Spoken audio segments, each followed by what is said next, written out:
Y amaba Jesús a Marta, a su hermana y a Lázaro. Cuando oyó pues que estaba enfermo, se quedó 2 días más en el lugar donde estaba. Luego, después de esto, dijo a los discípulos: vamos a Judea otra vez. Le dijeron los discípulos: Rabí, ahora procuraban los judíos apedrearte, ¿y otra vez vas allá? Respondió Jesús: ¿no tiene el día 12 horas? El que anda de día no tropieza porque ve la luz de este mundo, pero el que anda de noche tropieza porque no hay luz en él. Dicho esto, les dijo después: nuestro amigo Lázaro duerme, mas voy para despertarle. Dijeron entonces sus discípulos: Señor, si duerme, sanará. Pero Jesús decía esto de la muerte de Lázaro, y ellos pensaron que hablaba de reposar del sueño.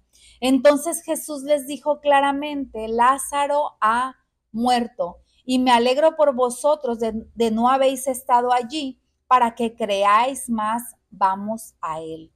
Dijo entonces Tomás, llamado Dídimo, a sus condiscípulos: vamos también nosotros para que muramos con él. Amén. Vamos a ver un poquito del contexto de este pasaje. Estamos hablando de que Lázaro era un gran amigo de Jesús. La Biblia nos habla de la relación de amistad que había entre ellos. Había mucho aprecio entre Jesús y sus hermanas.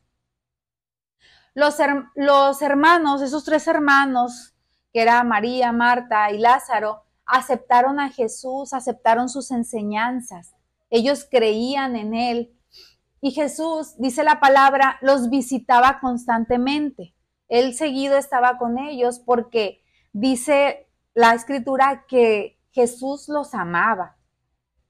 Ahora recibe esta noticia y estudiaremos y analizaremos el pasaje para ver y comprender cuál es la enseñanza que hay dentro de estas palabras que Jesús dice.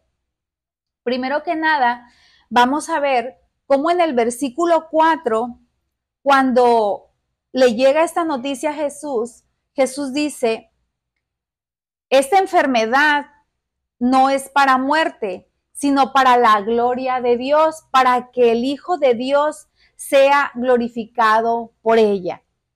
¿Esto qué quiere decir? Jesús sabía que su amigo Lázaro moriría.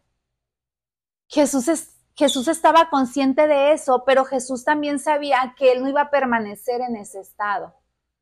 Él sabía que Lázaro no iba a permanecer en la muerte. ¿Por qué? Porque había un propósito en ello.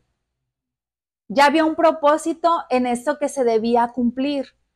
Entonces, ¿cuál era este propósito? Era uno muy claro. Era uno muy claro porque aquí mismo Jesús lo está diciendo.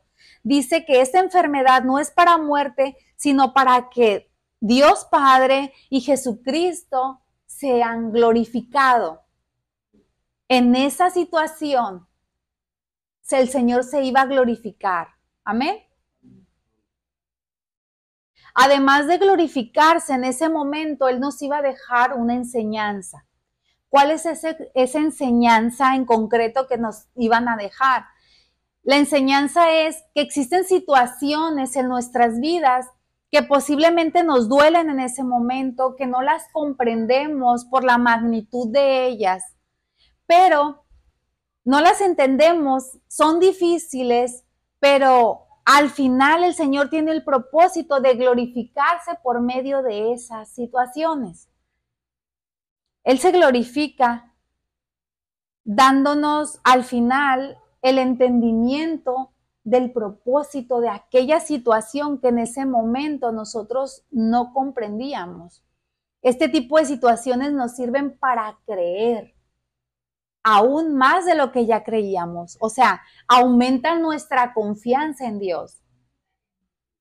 Porque muchas veces creemos, pero nuestra confianza no es lo suficiente para darnos cuenta que cuando ya estamos en las manos de Dios, sucede una situación y en ese momento posiblemente nos sentimos ahogados o no vemos la salida, pero llega un momento en que si nuestro creer en Él se refuerza, vamos a preguntarnos no el por qué nos está sucediendo, sino el para qué, ¿verdad? Siempre hay un para qué en la vida de nosotros los creyentes. En el que no cree, bueno, pues no va a saber nunca, ¿verdad? ¿Para qué o por qué le sucedió si no se acerca a Cristo? Pero cuando nosotros somos creyentes, cuando nosotros hemos puesto nuestra confianza en Dios, sabemos que todo tiene un propósito, ¿verdad? Y tiene una finalidad. Entonces, más que nada es eso, para aumentar nuestra confianza, reforzar esa confianza, para creer que Él actúa por alguna razón. Aunque nosotros no podamos verlo, en lo espiritual siempre está sucediendo algo a nuestro favor. Siempre le está sucediendo, pero nosotros no lo podemos ver. Está claro en el versículo 6 que Jesús los amaba. En el versículo 6 dice que, perdón, en el versículo 5 dice, y amaba Jesús a Marta y a sus hermanas, a su hermana y a Lázaro. Está aclarando el texto que realmente Jesús los amaba, porque en el versículo 6 dice que cuando él oyó que estaba enfermo, dice que se quedó 2 días más en el lugar donde estaba. Jesús no salió rápidamente hacia Lázaro porque estaba enfermo. Dice, no, recibió la noticia y él se queda todavía 2 días más en ese lugar. ¿Por qué? Porque no era el tiempo. No era el tiempo en que Jesús debía ir a Lázaro. Y aclara el versículo que él lo amaba. Y no se detuvo no porque no lo amara, sino porque no era el tiempo. Y a veces estamos en la situación y queremos que se resuelva en el momento, ¿verdad?, en que estamos afligidos o que Él vaya a ese momento, pero no sucede porque no es el momento. Y no debemos de desesperarnos en ese momento, sino comprender que no es el tiempo. En el versículo 7 dice, luego, después de esto, Jesús le dice a ellos, a sus discípulos, vamos a Judea otra vez. Entonces los discípulos le dicen, maestro, ahí te procuraban matar y allá vas otra vez, a donde querían matarte. Entonces Jesús les contesta, ¿no tiene el día 12 horas? El que anda de día no tropieza porque ve la luz de este mundo, pero el que anda de noche tropieza porque no hay luz en él. Fíjense, muy importante, pongan mucha atención aquí.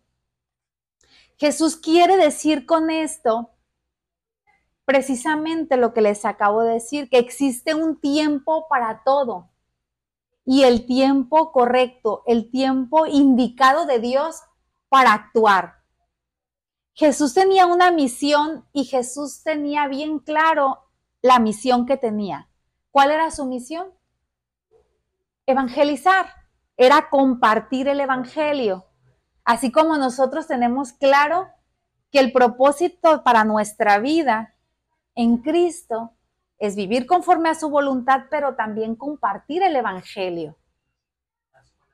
¿Verdad? No podemos guardarnos lo que Dios nos ha dado en nuestras 4 paredes. Es hermoso para que no lo guardemos nosotros, sino que tenemos que compartirlo con los demás y que los demás reciban lo que nosotros hemos recibido. Entonces, Jesús tenía claro ese propósito que tenía que cumplir, esa misión para la cual su Padre lo había mandado. Y no tenía que importar el peligro o la situación que se podía encontrar allá, tenía que ser obediente. Y recordemos que Jesús es un ejemplo para nosotros y Él nos da esa muestra de obediencia aún que fuera peligroso, aunque sea peligroso, aunque seas rechazado.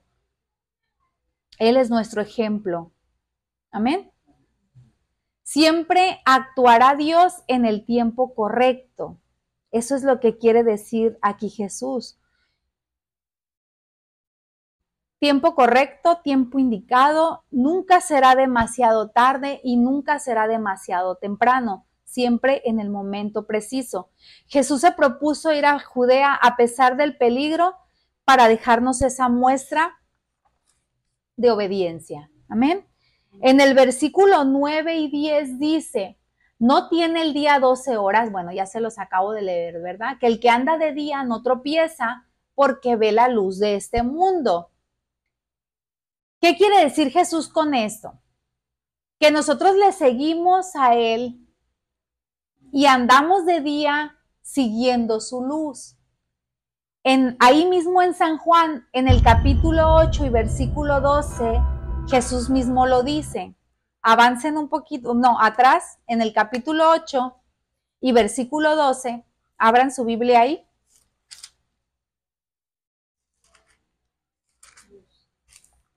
Versículo 12. Amén. ¿Quién lo quiere leer? Amén. Léelo.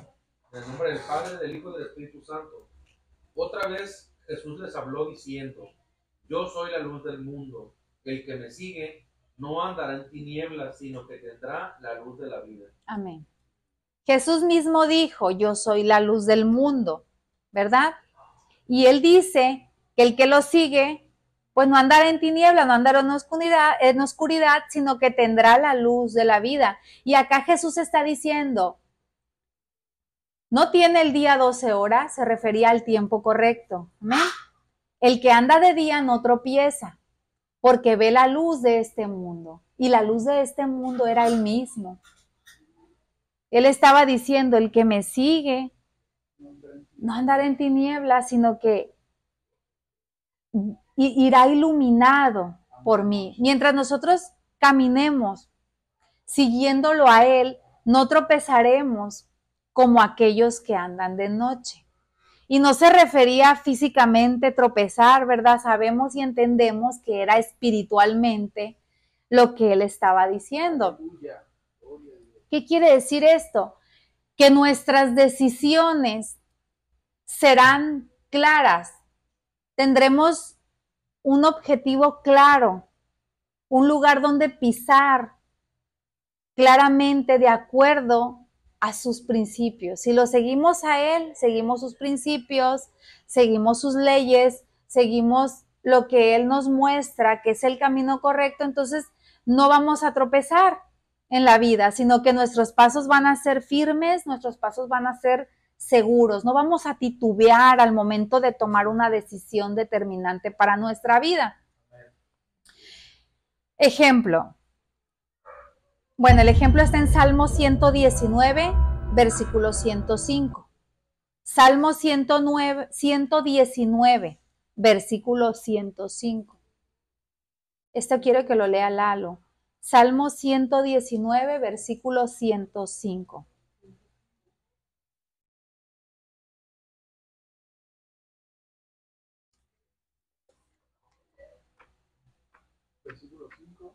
Salmo 119, versículo 105. Amén. ¿Lalo lo encontró? Sí. Léalo, por favor. Lámpara es a mis pies tu palabra y la lumbrará mi camino. Amén. Lámpara es a mis pies tu palabra y lumbrera a mi camino. El ejemplo. Esto quiere decir que si va una persona, un hombre, yo, una mujer, con una linterna en la mano, alumbrando tu camino, eso quiere decir, pues vas a ir viendo dónde caminas, difícilmente vas a caer en un hoyo, difícilmente vas a tropezar, porque llevas esa luz delante de ti. Y esto quiere decir que esa luz es la palabra de Dios que va alumbrando nuestro caminar en Cristo, va siendo va haciendo visible aquellas piedras con las que nos podemos tropezar, que son los problemas, aquellas piedras que son las malas decisiones, aquellas piedras que son las malas influencias. Aquellas piedras significan todo eso. Y si tú alumbras tu camino, tus pies, no vas a tropezar con ellas.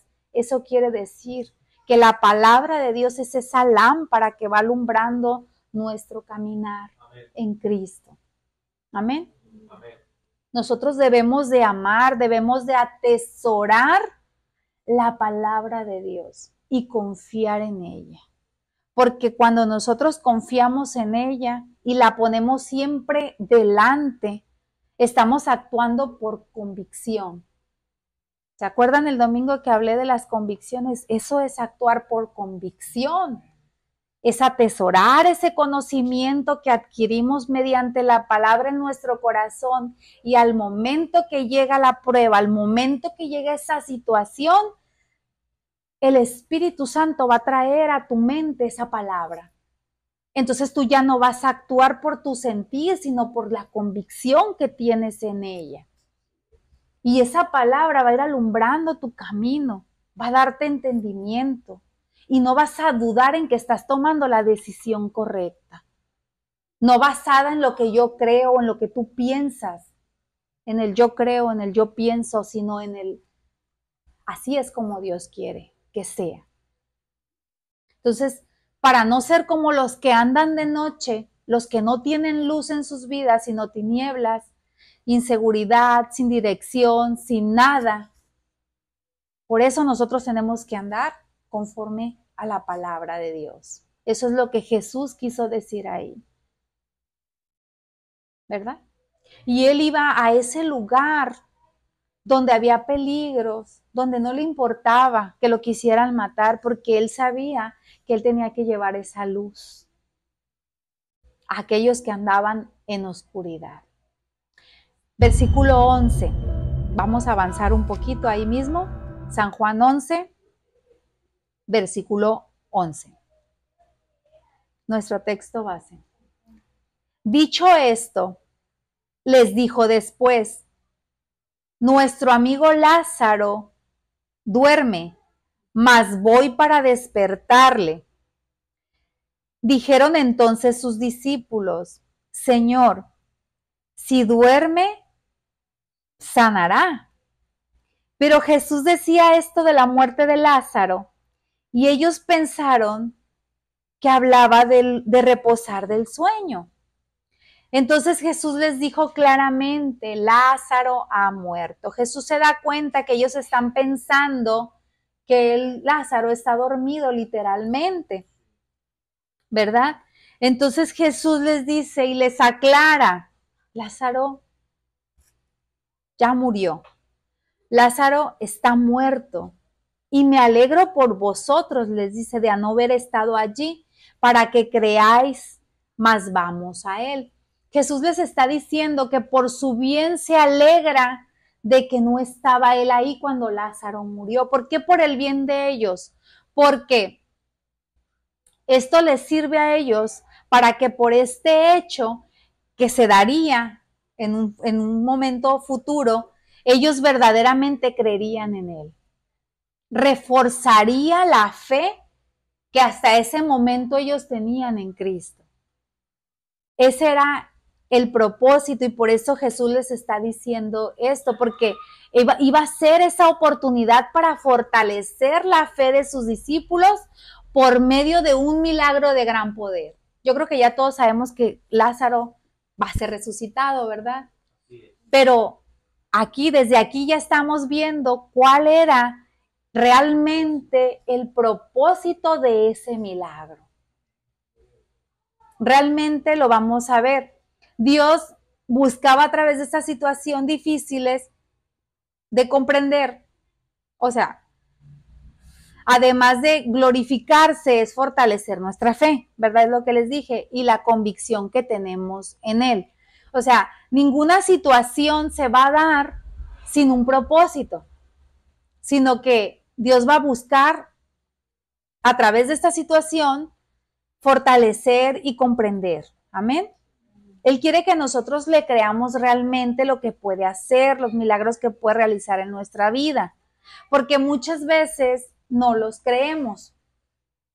Dudamos en que vaya a suceder. Amén. Y cuando digo la palabra, Él puede hacer milagros en nuestra vida. No nos referimos solamente a los milagros de sanidad física, porque ahí en ese momento el Señor hacía milagros que se podían ver sorprendentemente, como la sanidad física, como esta resurrección, como el curar instantáneamente, hacer que el cojo se levantara, que la lepra desapareciera, pero Él nos hace milagros espirituales ahora, que quizás no los vemos en este momento, o sea, no los podemos ver visiblemente, pero espiritualmente somos testimonio de milagros tales como los corazones que están quebrados y Él los restaura. Ese es un milagro en la vida de una persona, porque ¿quién puede restaurar un corazón roto? Solamente Él. Podemos ir al psicólogo y el psicólogo nos va a decir, a escuchar, a dar un aliciente, una pastilla, un tranquilizante, pero el psicólogo no va a restaurar ese corazón quebrado, ese corazón herido. No va a reponer la baja autoestima, por ejemplo. La autoestima que está en el suelo desde la infancia, cuando una persona es abandonada, una persona es dañada, es golpeada por sus padres o por algún otro. Eso daña y rompe el corazón de una persona y te lleva a un daño hasta tu adultez y tu matrimonio. Eso no lo va a hacer un hombre, eso solamente lo va a hacer Dios por medio de un milagro. Él puede restaurar la confianza en nosotros mismos y eso es un milagro en nuestra vida. Abre nuestro entendimiento y nos puede dar salud mental y eso es un milagro. Porque lo que antes no podíamos comprender, lo comprendemos. Por ejemplo, yo puedo decir que antes no sabía reflexionar y el Señor me dio una estabilidad mental para poder reflexionar en las cosas verdaderamente importantes, pero antes yo no sabía cómo reflexionar. No lo aprendí, pero Él me dio salud mental, me dio salud espiritual. Él puede hacer un milagro en una persona y llevarse la depresión, llevarse la ansiedad. Eso realmente es un milagro. Romper las ataduras de los vicios, del alcoholismo, de las drogas. Eso es un milagro. Pero es un milagro que sucede cuando nosotros le creemos. Le creemos verdaderamente. ¿Cuántas veces Jesús hizo el milagro y dijo, tu fe te ha salvado? ¿Por qué? Porque Él tenía el poder para hacer el milagro, pero la otra parte tenía que tener también la suficiente fe para creer que Él podía hacerlo en ellos. Y sin esa fe no se puede. Tenemos que creer que así es para que ese milagro se dé. Y ese milagro se puede dar y hay familias restauradas gracias a que creyeron en el milagro. Y yo creo que Dios va a hacer cosas aún mayores, porque Jesús mismo lo dijo. Para el que cree todo le es posible y mayores cosas que yo harán. A eso se refería, a que si nosotros creemos, sucederán cosas grandes. Y amén, y nuestra mayor fe ahorita es creer que Dios va a restaurar las familias que se acercan a Él y que vamos a crecer en número, porque Él lo va a dar, porque Él va a dar el crecimiento. Amén. Versículo 16 y último. Dijo entonces Tomás, llamado Dídimo, esto quiere decir gemelo, a sus condiscípulos, le dice a los demás discípulos, vamos también nosotros para que muramos con él. No con Lázaro, sino con Jesús, porque él iba a un lugar de peligro, donde ya lo habían amenazado de muerte. Entonces, Tomás aquí nos está mostrando que en ese momento él tiene toda su confianza, está decidido a seguir a Jesús a donde sea, aunque le cueste la vida, aunque haya peligro. Y nosotros estamos decididos a seguir a Jesús a donde sea necesario. Cada vez que tomamos una decisión en Cristo, es normal y es natural sentir cierto temor. Cierto temor a no poder lograrlo. Pero tenemos que tener la seguridad y la convicción de que Él está con nosotros y que todo va a ser posible en Él. Amén. Amén.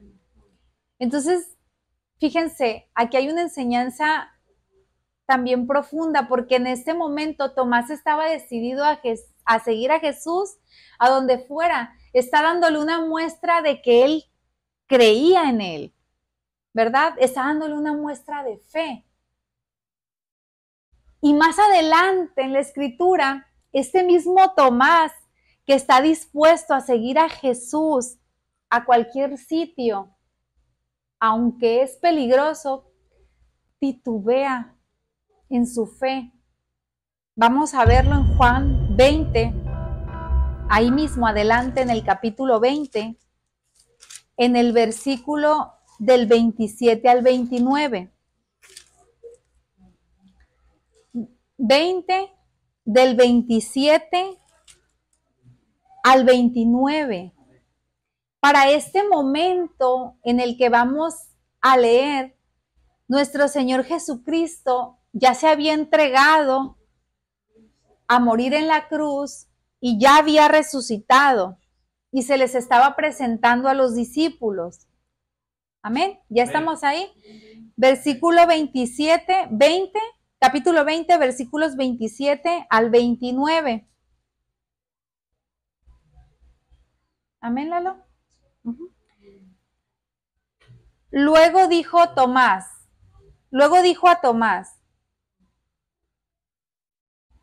pon aquí tu dedo y mira mis manos. No, vamos a leerlo desde el 24. Váyanse un poquito atrás al 24. Pero Tomás dice, uno de los 12, llamado Dídimo, no estaba con ellos cuando Jesús vino. Y le dijeron pues los otros discípulos, Tomás, al Señor hemos visto. Y él les dijo, si no viere en sus manos la señal de los clavos, y metiere mi dedo en el lugar de los clavos, y metiere mi mano en su costado, no creeré. 8 días después estaban otra vez sus discípulos dentro y con ellos Tomás.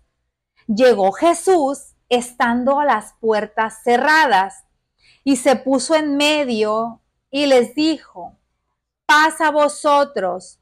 Luego dijo a Tomás, pon aquí tu dedo y mira mis manos y acerca tu mano y métela en mi costado y no seas incrédulo sino creyente. Entonces Tomás respondió y le dijo, Señor mío y Dios mío. Jesús le dijo, porque me has visto, Tomás, creíste, bienaventurados los que no vieron y creyeron. Aleluya, gloria a Dios. Amén, gloria a Dios. Entonces, este mismo Tomás que en ese momento creía y seguía a Cristo, en este momento, ¿qué pasó? ¿Qué pasó aquí? Pasa que Tomás es un ser humano como nosotros, que existen momentos en cuando llega la prueba o llega aquel momento difícil en que podemos ser débiles en nuestra fe. Y es aquí donde Jesús quiere que nosotros seamos fortalecidos, que cada milagro que Él hace en nuestra vida nosotros seamos creyentes, no incrédulos. Para poder ver la gloria de Dios necesitamos creer. Necesitamos que nuestras convicciones estén firmes. Y si nuestras convicciones en Él están firmes, vamos a ver la gloria de Dios. Vamos a ver su gloria. Amén. Amén. Debemos mantener esa convicción, debemos estar seguros en quién es aquel en el que hemos creído. Amén. Pues este es el mensaje. Es un mensaje corto, pero es un mensaje profundo y es un mensaje definitivamente necesario para nuestro crecimiento espiritual.